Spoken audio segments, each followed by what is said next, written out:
Welcome back to the channel, everyone. Today I want to talk about how Citibank holds 510 million shares of AMC all on their own. That must mean that surely there's at least 1 billion shares of AMC out there at the moment. When you include Citibank's 510 million, our retail investor 80% plus of the float, and all of the institutions and ETF holdings as well. So stay tuned and let's make some money. But before I dive into the video, I just want to give a massive shout out to everybody that's currently part of the team on the private Discord, which is linked down in the description below.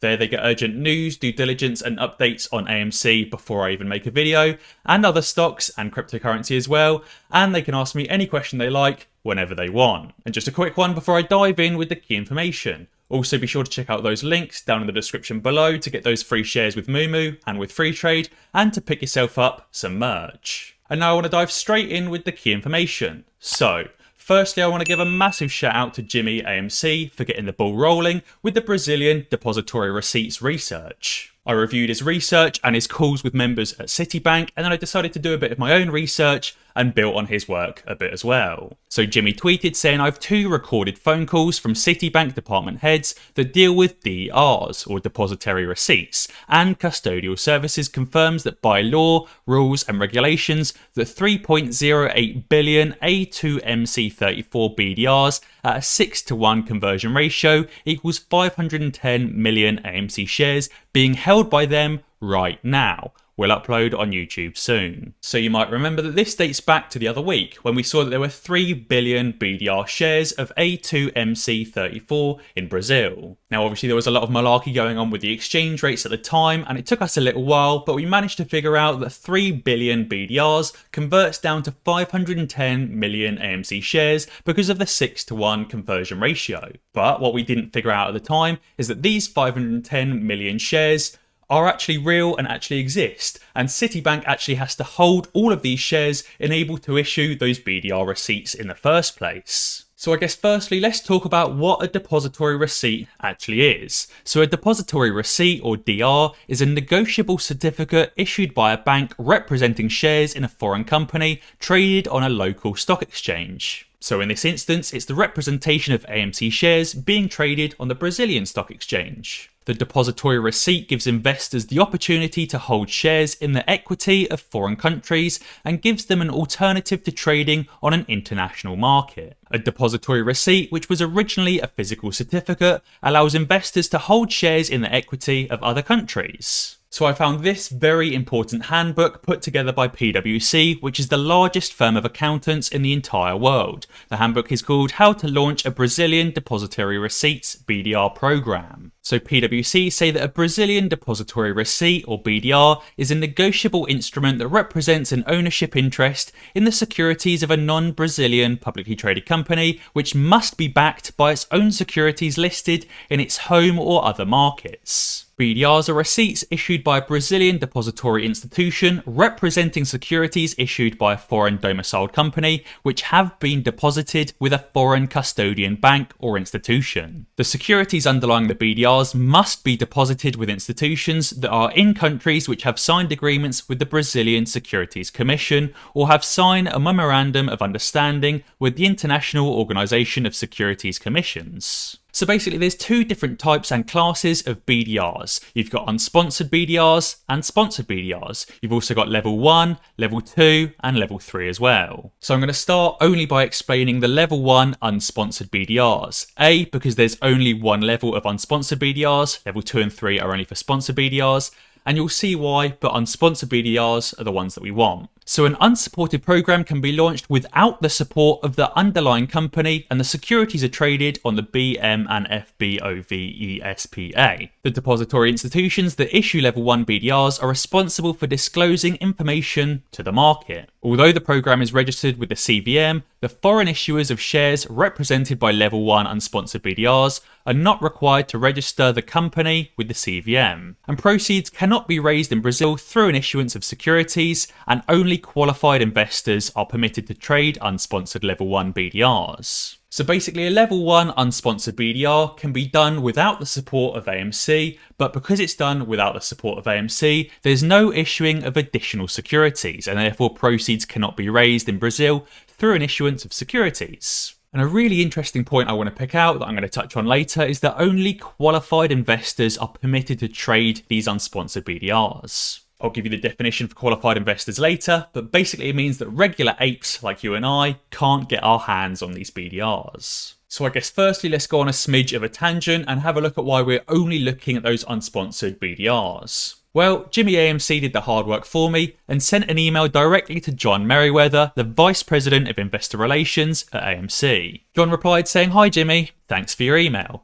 AMC has not issued any additional shares and we have not listed any stock on any foreign exchanges. The number of issued and outstanding shares of AMC Class A common stock still remains at 513 million shares. It appears that a Brazilian stock exchange has added the ability for Brazilian investors to trade unsponsored Brazilian depository receipts under the symbol A2MC34. BDRs are certificates representing shares in foreign companies traded in Brazil. The shares of the foreign company, in this case AMC, are already legally issued, outstanding, and currently trading in the US and are blocked in the account of the program's custodian institution. The BDRs are unsponsored by AMC and we have no involvement in the listing of the BDRs." And he then touched on the difference between that Forex rate, and he said it's simply a conversion rate calculation. 6 AMC BDRs is equal to 1 share of AMC. And he said they've chosen to report the conversion on the shares themselves rather than the foreign exchange rate of USD to the Brazilian real, or BRL. PwC have a very handy table of the key players in a Brazilian depository receipt.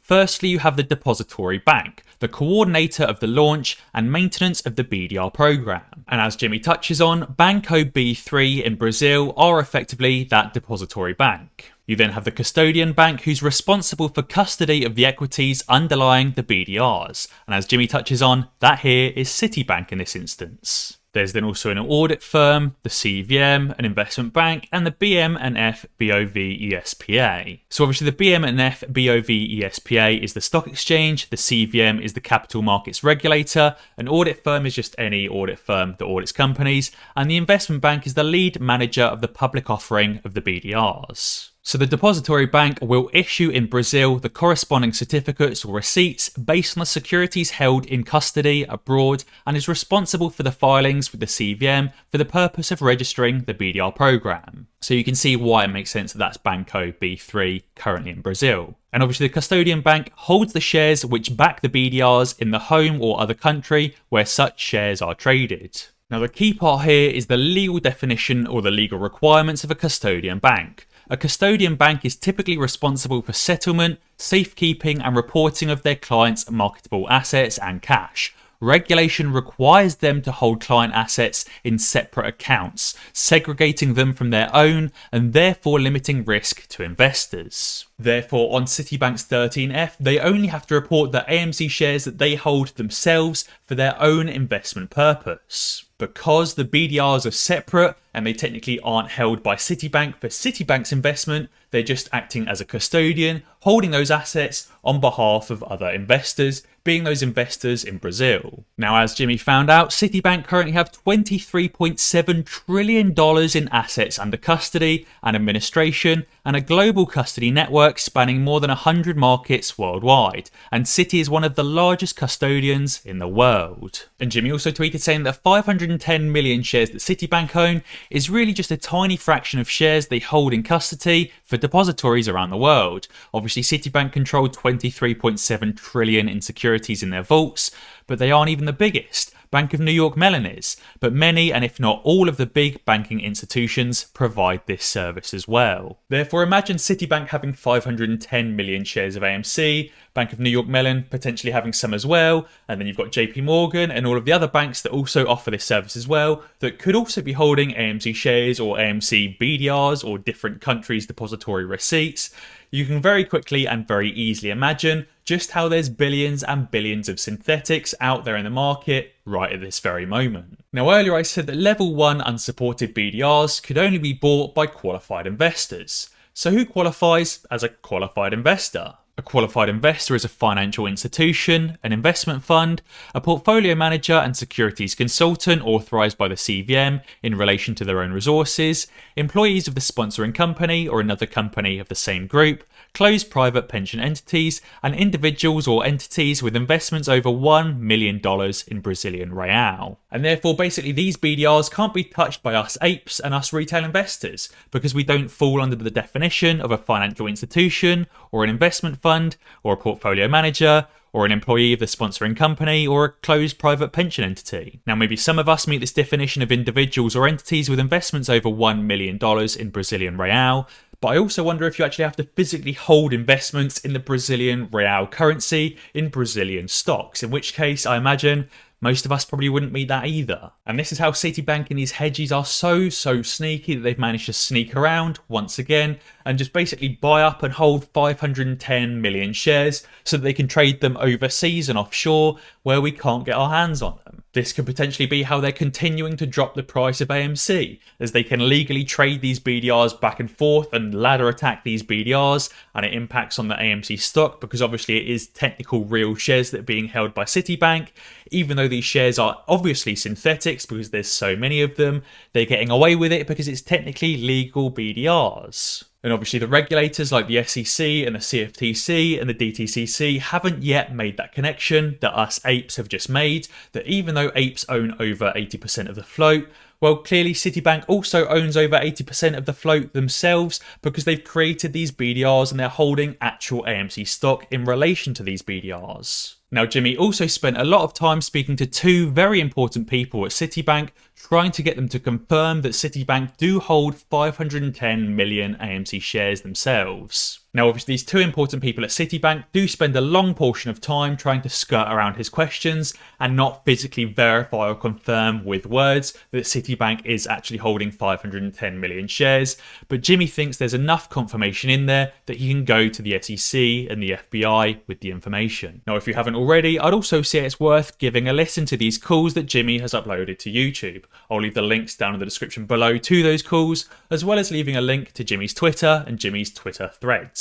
But basically, Jimmy spent a long time on the phone to Michael Moore, a director at Citibank, and also to Christian Glynn, the vice president at Citi, head of depository receipts operations. And obviously, as I also pointed out earlier, regulation does require Citibank to hold client assets in separate accounts, segregating them from their own and therefore limiting risk to investors. And therefore, the regulation does actually require Citibank to buy and hold 510 million AMC shares. Guys, be sure to let me know down in the comments below what you think about there being actual proof to Citibank holding 500 million shares of AMC on top of the shares that all of us apes and retail investors actually own. And if you haven't already, be sure to check out those links down in the description below to get those free shares with Moomoo and Free Trade, to check out the merch and to become part of the team on the private Discord. And as always, guys, if you enjoyed this video, be sure to check out some of my others. Alternatively, subscribe to the channel and ding that notification bell, because that way you'll be alerted when I upload a new video.